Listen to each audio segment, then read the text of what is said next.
आप देख सकते हो आज मेट्रो पे कितना सारा भीड़ है, आप देख ही सकती हो। बिल्कुल भी रास्ता नहीं मिला, वो टिकट इतना महंगा भी कर दिया, बहुत ज़्यादा टिकट महंगा कर दिया, आप देख ही सकते हो। टिकट महंगा कर दिया है ना, आज का टिकट महंगा कर दिया है गाइस। 12 रुपए।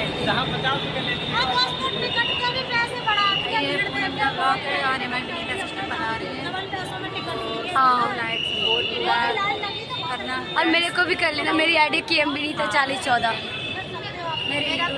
और मेरी एक दीदी है, देखो ब्लॉग बनाने, उनका नाम है पूनम देवी। मेरा पूनम शर्मा। इनको तो जानते ही होंगे सब लोग। दीदी इनके ब्लॉग में कुछ बोल दो। अच्छा, आपका ब्लॉग। तो दोस्तों ये हमारे नाम की है पूनम शर्मा और मैं पूनम देवी हूँ।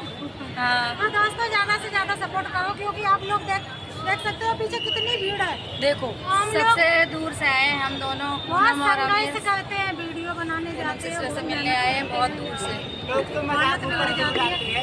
दीदी को सपोर्ट, छोटी बहन है मेरी, से सपोर्ट करना। ठीक है, बाय बाय गाइस, मिलते हैं नेक्स्ट टाइम। मुझे भी तो सपोर्ट करेंगे। अरे इसको भी सपोर्ट करो जो पिटा पिटाया बैठा है।